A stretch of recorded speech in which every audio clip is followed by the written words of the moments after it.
देखिएगा, कुछ और एक दो बातें मुझे आपके साथ डिस्कस करनी है।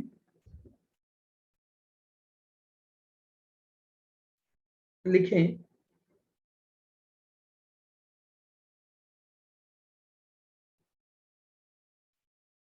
Accounting treatment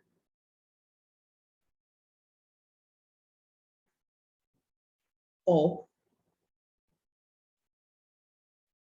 contingent liabilities.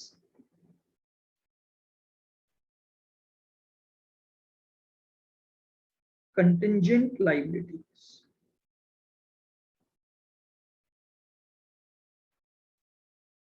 ये टर्म आपने सुनी होगी, कंटिंजेंट लाइबिलिटी। सुना है ये नाम आपने? कंटिंजेंट लाइबिलिटी क्या होती है, कोई बता सकता है? सर वो लायबिलिटीज जो हमें फ्यूचर में जाके पे करनी होती है। पे करनी होती है मतलब सर रहता है कि हाँ पे करनी है, मतलब वो रहता है, उसमें डाउट रहता है शायद। हाँ तो फिर अभी तो मे बोल बी पे फ्यूचर करनी में हो होती है, फिर सकती है, बोल रहे हो डाउट रहता है। सब मे बी फ्यूचर में हो सकती है। कंटिंजेंसी का मतलब होता है हैपनिंग ऑफ समथिंग। कंटिंजेंसी का मतलब होता है हैपनिंग ऑफ सम इवेंट। अगर वो इवेंट हुआ तो वो लाइबिलिटी होगी, अगर वो इवेंट नहीं हुआ तो लाइबिलिटी नहीं आएगी। आप लोगों ने लगान मूवी देखी है? सबने देखी होगी। लगान मूवी में क्रिकेट मैच हुआ था कि नहीं हुआ था? Yes sir. क्या वहां पर कंटिंजेंसी थी और लाइबिलिटी थी? बिल्कुल थी। अगर आमिर खान जीतेगा, अगर जीतेगा तो उसे लगान नहीं देना पड़ेगा। और अगर हारा तो देना पड़ेगा। लेकिन क्या ये बात मैच होने से पहले पता थी?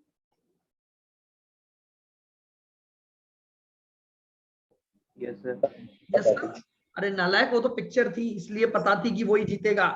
बट सोचो, क्या कोई घटना, समझना, कोई अमाउंट जो किसी घटना के होने पर निर्भर है, आपको लगता है कि वो तब तक सर्टेन नहीं हो सकती जब तक कि वो घटना घटित ना हो जाए? बात समझ पा रहे हो? कंटिंजेंसी का मतलब होता है कोई भी ऐसा अमाउंट जो किसी पर्टिकुलर इवेंट के होने पर निर्भर करता है। यानी हो सकता है वो मुझे देना पड़े, हो सकता है वो मुझे ना देना पड़े। अगर वो घटना जो कि जिस पर वो लाइबिलिटी बेस्ड है, अगर वो घटना मेरे अगेंस्ट चली गई तो मुझे पेमेंट करना पड़ सकता है। लेकिन अगर वो घटना घटित ही नहीं हुई तो मुझे पेमेंट नहीं करना पड़ेगा। तो ऐसी लाइबिलिटी को हम बोलते हैं कॉन्टिंजेंट लाइबिलिटीज। तो लिखें,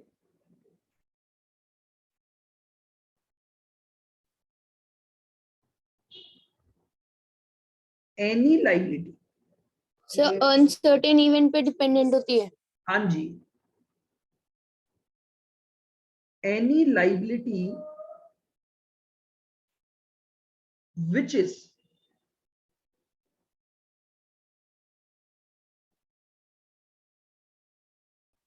dependent on any event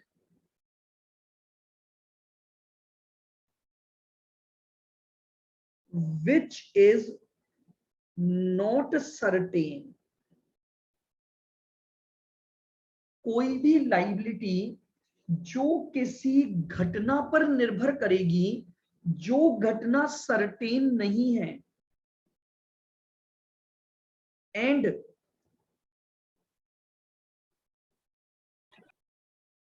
having no control,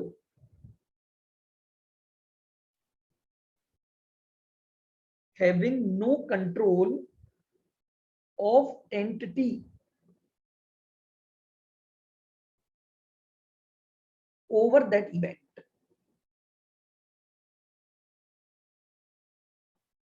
लीजिएगा, ऐसी लाइबिलिटी को कंटिंजेंट लाइबिलिटी बोला जाता है जो किसी इवेंट पर डिपेंडेंट होगी, लेकिन वो इवेंट सर्टेन नहीं है कि भैया वो इवेंट होगा या नहीं होगा, और उस इवेंट पर आपका कोई कंट्रोल भी नहीं होता है, comma, known as contingent liability. Contingent liability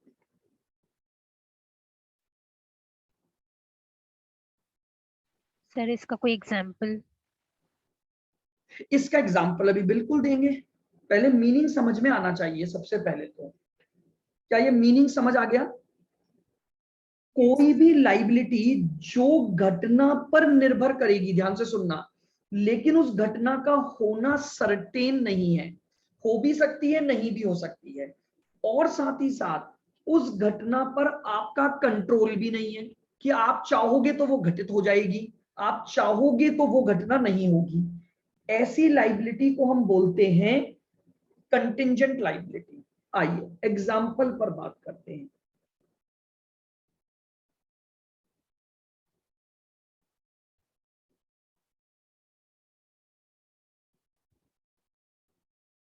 pending court case, आपके अगेंस्ट 5 लाख का एक कोर्ट केस चल रहा है। देखना, ध्यान से सुनना, ये आपका ईयर है 1 अप्रैल 2020 से 31 मार्च 2021। आपके अगेंस्ट किसी ने यहां पर 1 फरवरी 2021 को एक केस फाइल कर दिया 5 लाख के क्लेम का।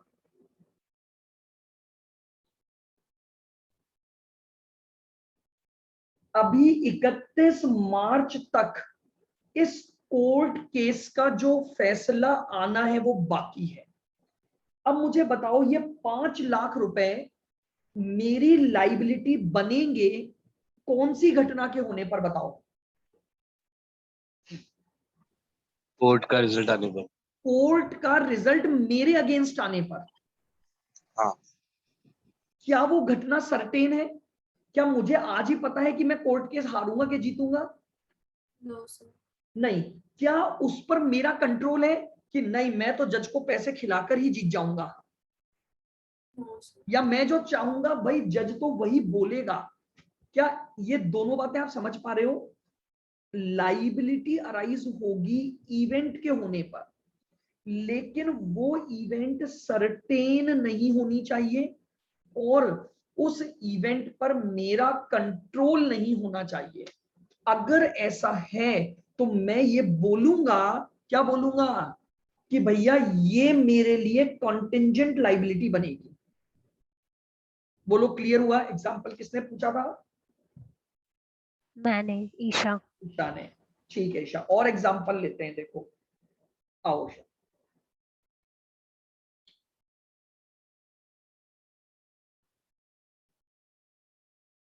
सर तो फिर जो ये loss by fire, loss by theft जो ये होते हैं, ये कौन से वाले होते हैं मतलब?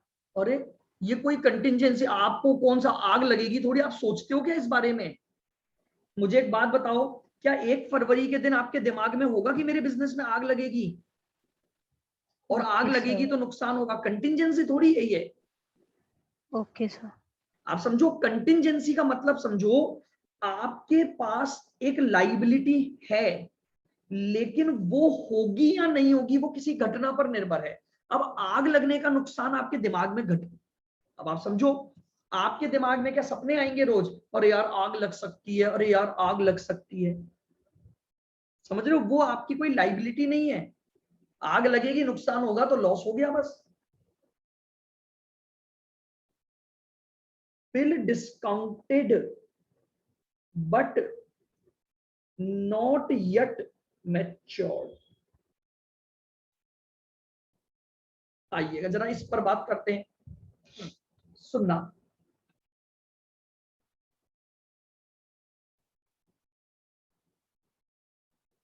ये हूं मैं, यानी ड्रॉअर। और ये है ईशा यानी ड्रॉइंग।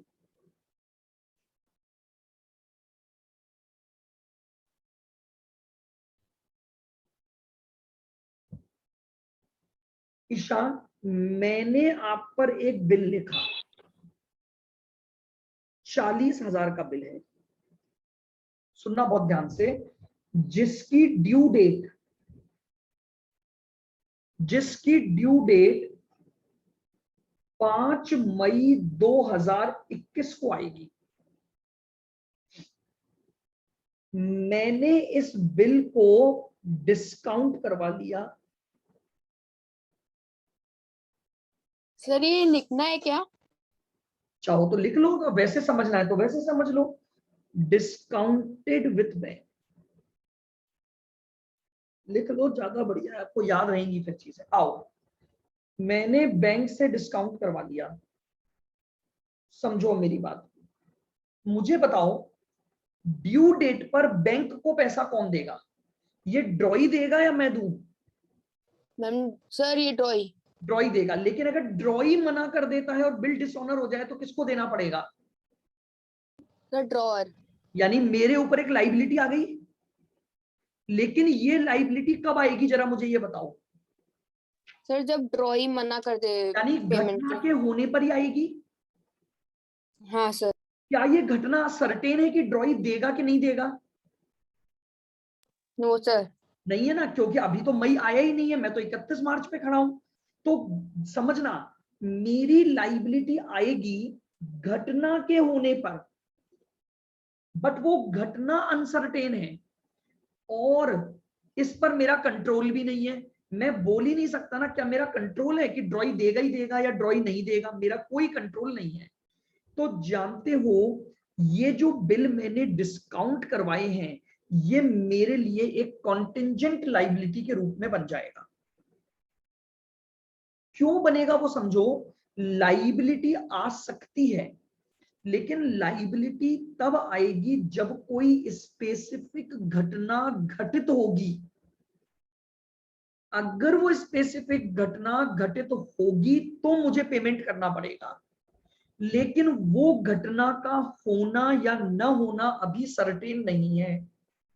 अभी उस घटना के रेस्पेक्ट में अनसर्टेनिटी बनी हुई है और साथ ही साथ उस घटना के होने या न होने पर मेरा कोई कंट्रोल भी नहीं है। तो मैं ये बोलूंगा कि अब ये जो बिल है 40,000 का, ये बिल मेरे लिए कॉन्टिंजेंट लाइबिलिटी के रूप में शो होगा। बताइए, क्या यहां तक अब आपको सारा मीनिंग समझ आ गया? ईशा, केशव? Yes sir. बिल्कुल क्लियर है? Point two Yes, sir. करेंगे तो आपको मीनिंग के साथ साथ में सारी बातें एक्सप्लेन कर रहा हूं। अब इसका अकाउंटिंग क्या करेंगे तो लिखेंगे,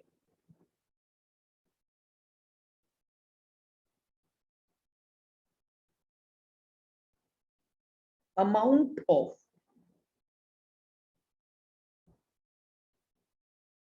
contingent liability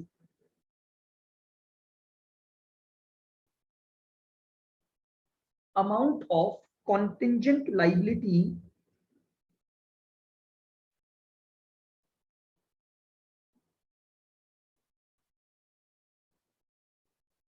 will be shown as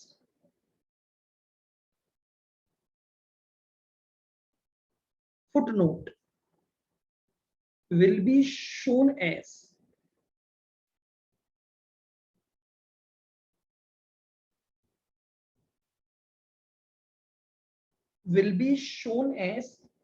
footnote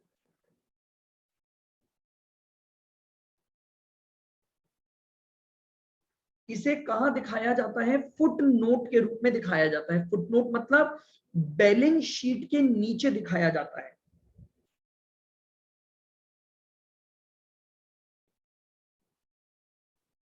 चाहो तो लिख लो after balance sheet. Sir outside आएगा ना आफ्टर से? हाँ आउटसाइड आएगा ना, आफ्टर क्यों आएगा? जी, आफ्टर बैलेंस शीट के बाद उसके नीचे फुट नोट का मतलब ही यही होता है कि नोट्स जो बनते हैं बैलेंस शीट के नीचे वो आते हैं। यानी देखो,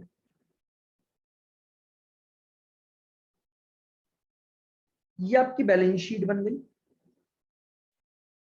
ये आपका बैलेंस शीट का टोटल बन गया। इसके नीचे हेडिंग कर लेगी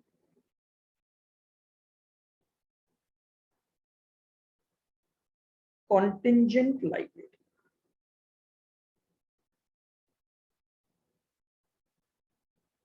इस तरह की हेडिंग आपको डालनी पड़ेगी बैलेंस शीट के बाद। और सर फिर स्क्रॉल अप कर दो। हाँ जी, और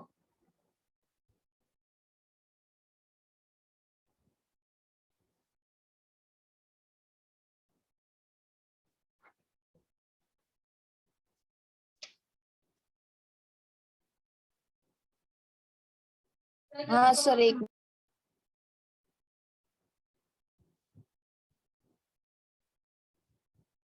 और करोगे ऊपर। नो सर काफी।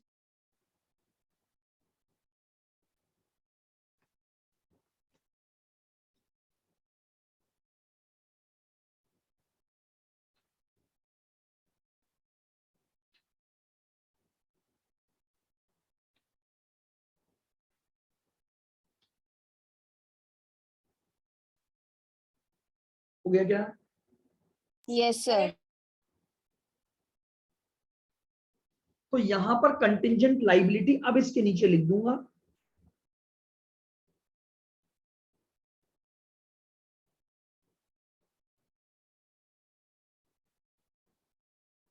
bills discounted but not yet matured, उसका अमाउंट आ गया। और अगर कोई पेंडिंग कोर्ट केस है तो उसका अमाउंट आ गया। ये लीजिए, ये प्रेजेंटेशन होगा आपका कंटिंजेंट लायबिलिटी का। बताइए क्या सभी को क्लियर है बिल्कुल ये ट्रीटमेंट? सर ये कंटिंजेंट लायबिलिटी बैलेंस शीट के नीचे क्यों लिखी है? क्योंकि बैलेंस अभी तक लायबिलिटी बनी नहीं है ना, रियल लायबिलिटी नहीं बनी, प्रेजेंटेशन है ये इसका। जब तक वो लायबिलिटी बनेगी नहीं तो बैलेंस शीट के अंदर कैसे लाओगे आप? Okay sir. भाई कॉन्टिंजेंसी का मतलब ही यही है ना कि अभी तक निश्चित नहीं हुआ है, सर्टेन नहीं हुआ है, तो इसलिए हम इसे बैलेंस शीट के बाहर दिखाते हैं। ठीक है, यस सर। आओ एक और पॉइंट पर हम डिस्कस करते हैं।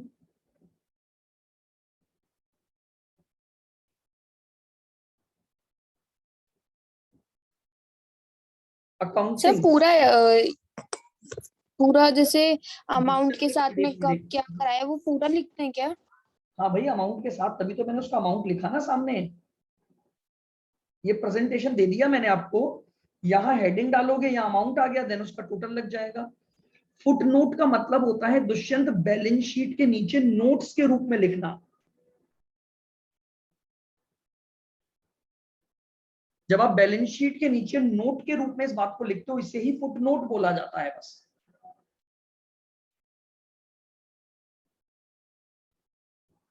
लिखे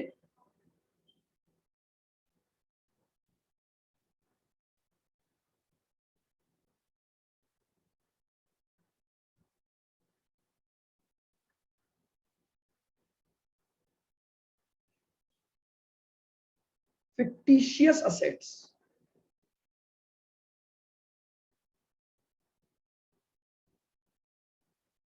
कंटिंजेंट लायबिलिटी की तरह से ही एक असेट हमारे पास होती है फिक्टिशियस असेट्स। देखिएगा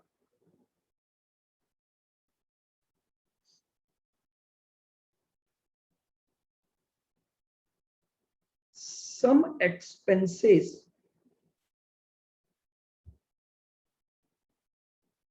comma the benefit of which some expenses the benefit of which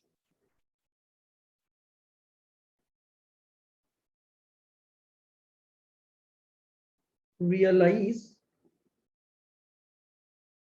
in future period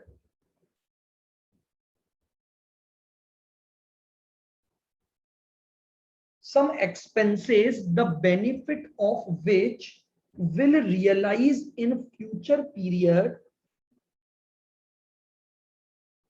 are known as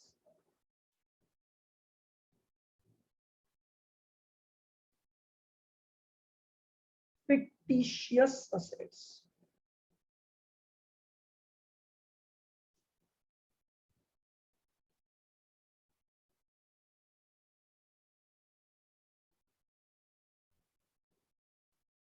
These are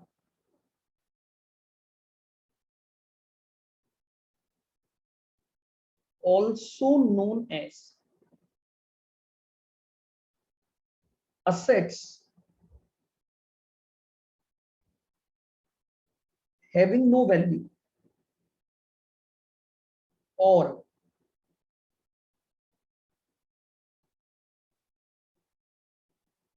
deferred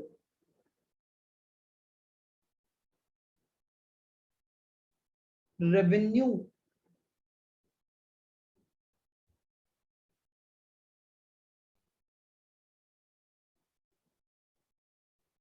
expenditures.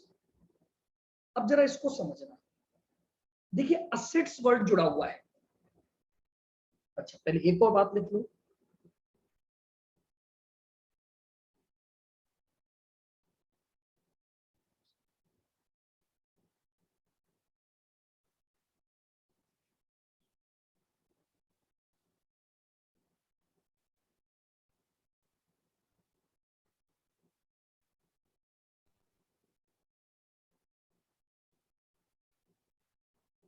item.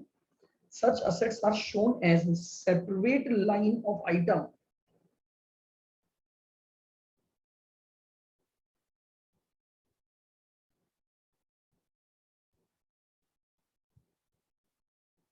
in balance sheet.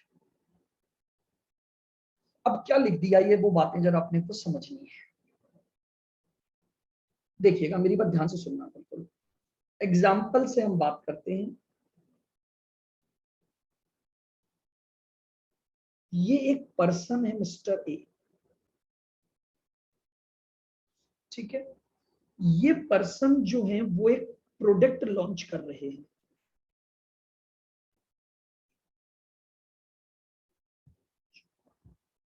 ठीक है।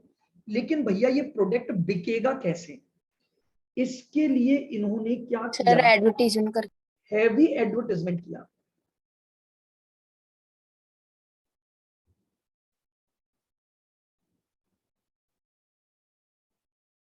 सर पोस्टर्स बैनर्स ही आएंगे ना। हाँ जी हाँ जी, एडवर्टाइजमेंट हर किसी manner का हो सकता है, कोई केवल पोस्टर बैनर नहीं है। आप डिजिटल मार्केटिंग पर के द्वारा करो, पोस्टर बनवाओ, बैनर बनवाओ, रेडियो पर दो, टीवी पर दो, किसी पर भी दो, all things are include for product. जो भी आप करोगे वो सब एडवर्टाइजमेंट है। और आपने 5 लाख रुपए इस पर खर्च कर दिए। अब जानते हो एक्सपेंसेस हैं ये आपके, advertisement is an expense, one time expense आपने कर दिए। लेकिन जानते हैं जब आप इतना हैवी एडवर्टाइजमेंट करते हैं तो लोगों के दिमाग में ये प्रोडक्ट जाना चालू हो जाता है और फिर इसका बेनिफिट आपको फ्यूचर के कुछ पीरियड तक मिलता है।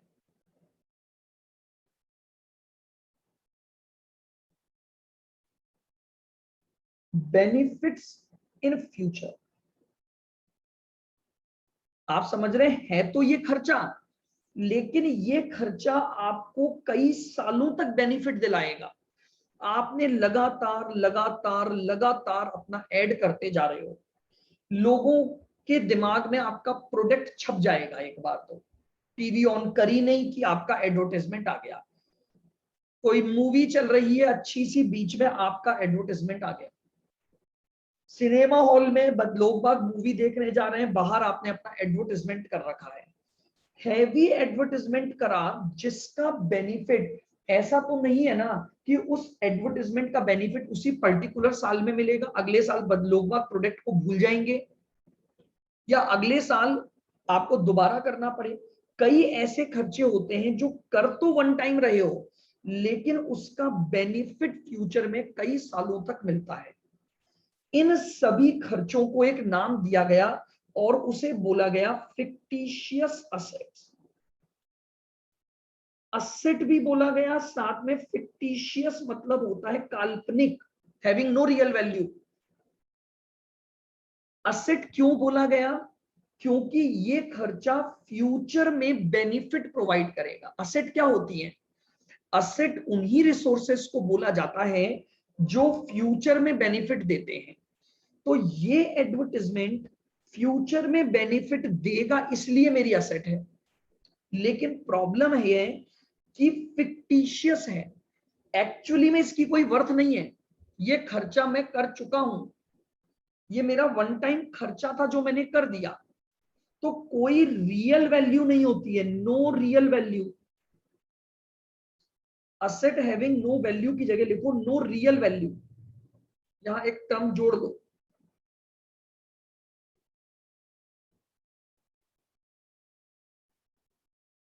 Asset having no real value, वास्तव में ये कोई असेट नहीं है। जैसे प्लांट एंड मशीनरी आपकी असेट होती है, बेनिफिट वो भी दिलवाएगी, बेनिफिट ये भी दिलवाएगा, but these are the expenses having no real value.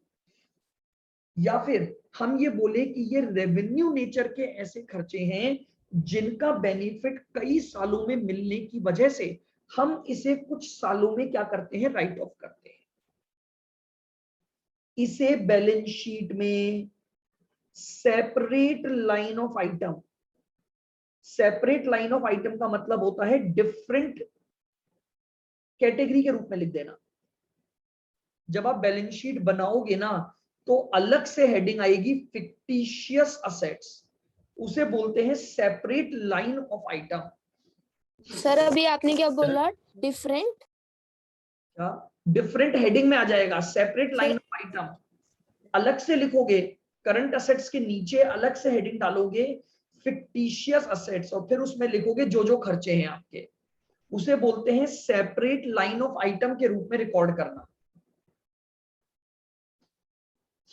बोलो क्लियर? और बताता हूं। सर हाँ जी बोलो। सर ये जरूरी थोड़ा है कि अपन ऐड करें तो अपन को बेनिफिट मिले ही सही। हाँ, कोई जरूरी नहीं है, बट तो देखिए सर फिर अगर मान लो बेनिफिट नहीं मिला तो भी एसेट में जाएगा। तो कोई बात नहीं ना, हम राइट ऑफ तो कर ही रहे हैं ना इसको फ्यूचर में धीरे धीरे। आप समझो, आप एक बात बताओ, आप एक बिजनेस कर रहे हो, आपको कैसे कह सकते हो कि उस बिजनेस से बेनिफिट मिलेगा ही मिलेगा? फिर भी बिजनेस में हम अपनी कैपिटल तो लगाते ही है ना अपन। Yes sir. आप समझ रहे हो, अनसर्टेनिटी तो हर जगह होती है। आप ये नहीं कह सकते कि एडवर्टाइजमेंट का बेनिफिट मिलेगा कि नहीं। आप तो ये भी नहीं कह सकते हो कि भैया मैंने जो मशीन लगाकर बिजनेस चालू किया वो बिजनेस चलेगा भी या नहीं। बट फिर भी हम अकाउंटिंग तो करते हैं ना उसकी। Yes sir. वही चीज हम बोल रहे हैं, हमने किया तो हमने माना कि बेनिफिट मिलेगा, और इस 5 लाख को धीरे धीरे राइट ऑफ करना चालू कर देंगे। हालांकि अब तो ये अकाउंटिंग पूरी चेंज हो चुकी है, अब तो अलाउड ही नहीं है इस फिक्टिशियस असेट को असेट साइड में लिखना, लेकिन वो आप सीखोगे जब आप लेटर ऑन स्टेजेस पर पढ़ोगे। अभी तो आपके लिए वही रूल रहेगा जो बेसिक फंडामेंटल अकाउंटिंग के रूल है। तो fictitious assets having no value, balance sheet में एक सेपरेट लाइन ऑफ आइटम के रूप में ही आपको इनको दिखाना है। और देखो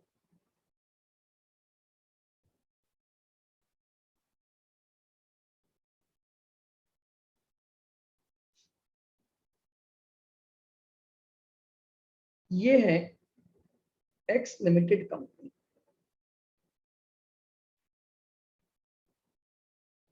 इसको पब्लिक इशू लाना है।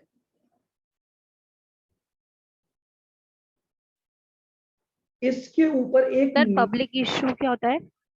पब्लिक में शेयर इशू करना है, तो आपने पढ़ा हुआ है ना इशू ऑफ शेयर्स वगैरह तो। Okay sir, issue of shares. हाँ, इसे एक मिनिमम सब्सक्रिप्शन की कंडीशन को पूरा करना पड़ता है, और इसके लिए कई बार वो अंडर राइटर्स अपॉइंट करती है।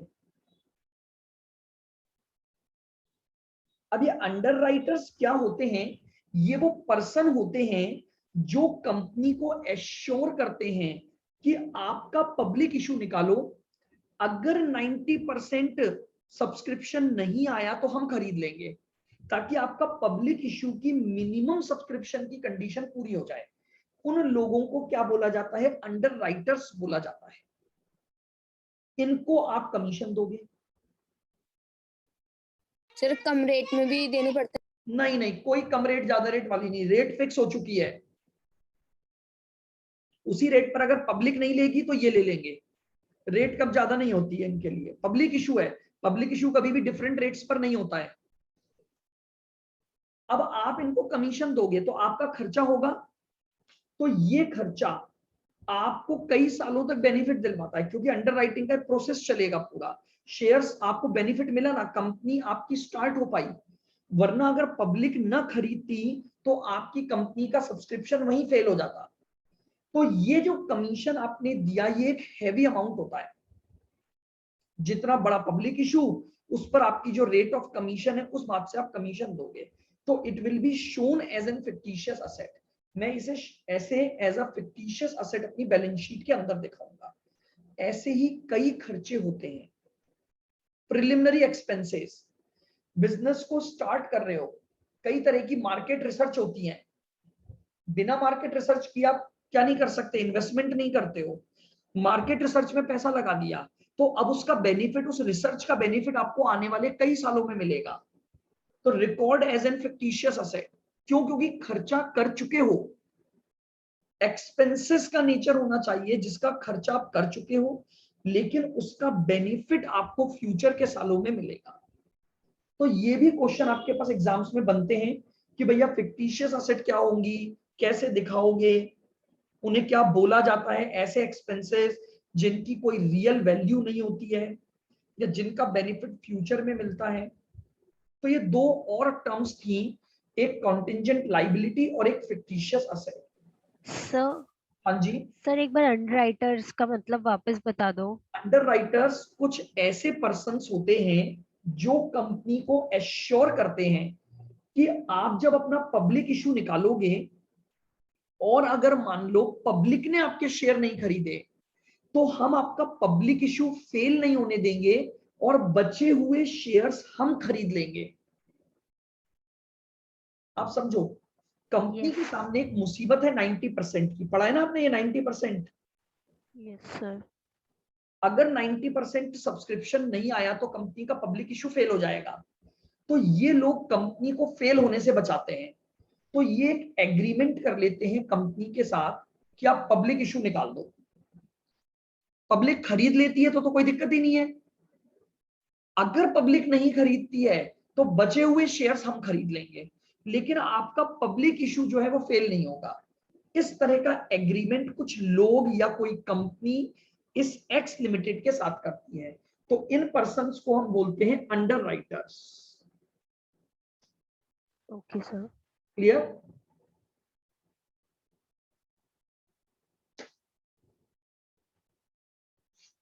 बताइए क्लियर है ये पॉइंट? और बताइए आपने कुछ पॉइंट पढ़े हो, कुछ किए थे क्या ये questions, fill in the blanks? क्योंकि अब मैंने आपको इसके अप्रोक्स सारे टॉपिक समझा दिए हैं।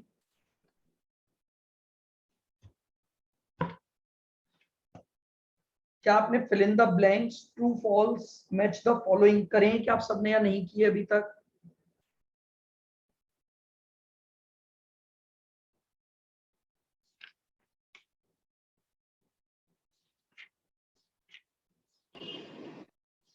बताइए भाई।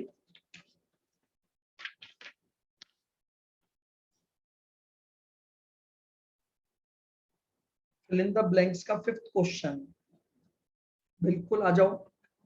देखिएगा फिल इन द ब्लैंक्स का 5th क्वेश्चन निकालिए भाई, सभी जने करो, क्योंकि देखिए हम एक एक को डिस्कस करेंगे तो हमारे पास और भी सिलेबस है। आप थोड़ा सा मेहनत करो, सारे फिल इन द ब्लैंक्स करके देखो, जिनमें डाउट आए वो पूछ लो। देखो इसने क्या दे रखा है, 5th क्वेश्चन है अपना फिल इन द ब्लैंक्स का। ओपनिंग स्टॉक 50 है, क्लोजिंग स्टॉक 40 है, परचेजेस 190 है, प्रॉफिट की रेट सेल्स पर दी हुई है 16.67, तो आपसे सेल्स मांगी है। आओ सेल्स कैसे निकलती है, देखो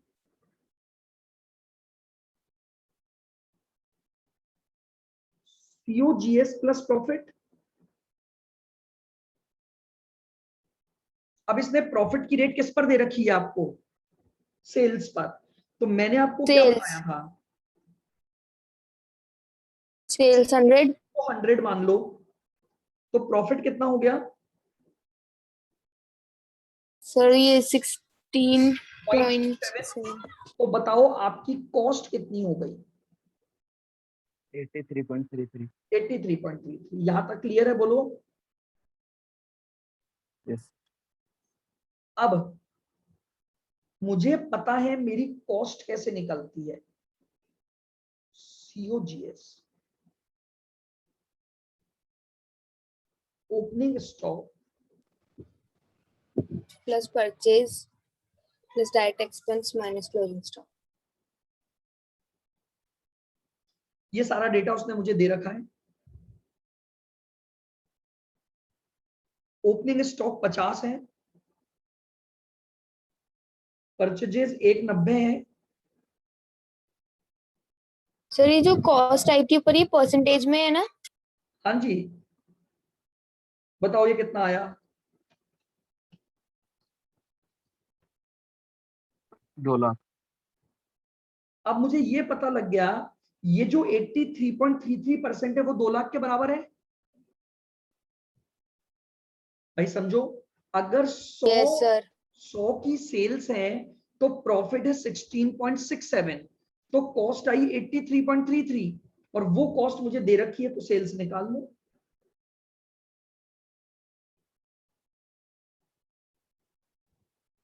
अगर ये 2 लाख 83.33 के बराबर है, तो 100 पर चले जाओ तो सेल्स आ जाएगी।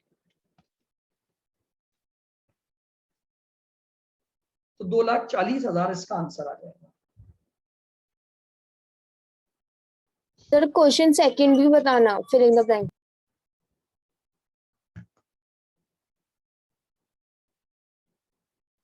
ये तो यही वाला है जो कल अपन ने किया था, छीपी की रेट कॉस्ट पे दे रखी है, तो कॉस्ट ऑफ गुड्स सोल्ड पूछ रहा है। लो, सर ये मेरे को नहीं आया। प्रॉफिट की रेट किस पे दी हुई है, सर प्रॉफिट की रेट दे रखी कॉस्ट पे।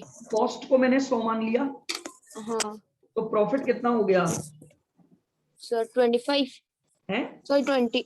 हाँ सर 25 है रेट। 25 है क्या रेट, 75। लोकेश वो 9 रुपए तो राउंडेड ऑफ से आ रहा है, क्योंकि है ना 16.67 एग्जैक्ट नहीं होता है, ये 16.66666 होता है, तो Okay, आंसर sir. 2,40,000 ही हो गया अप्रोक्सीमेट। Okay sir. तो बताओ सेल्स कितनी आ गई, 75। 125। हाँ प्लस होगा सर। अब निकाल लो आंसर। ये सेल्स आपको दे रखी है 2,000 के बराबर, तो उल्टा जाके कॉस्ट पर जाना है। तो अगर ये 2,125 के बराबर है, तो 100 पर वैल्यू बताओ, तो कॉस्ट आ गई 1,600 रुपए। ये रिवर्स क्यों करा अपन ने? कॉस्ट पर जाना है ना, मुझे उल्टा जाना है, मैं रिवर्स करने की बात नहीं कर रहा हूं। मैं तो बोल रहा हूं 2,000 अगर 125 है तो कॉस्ट, इक्वेशन आपने बचपन में मैथ्स पढ़ी है ना, ऐसी तो हाँ, इक्वेशन सर। बनाते थे। अगर 125 की सेल है तो उसकी कॉस्ट 100 रुपए है। 25। अगर 1 रुपए की सेल है तो 100 बाई 125 उसकी कॉस्ट हो गई, हाँ सर। और इंटू हाँ। अगर 2,000 सेल है तो कॉस्ट क्या होगी। हाँ। तो बस मैंने इसी से एक फॉर्मूला बनाकर और कॉस्ट निकाल दी। और बोलो,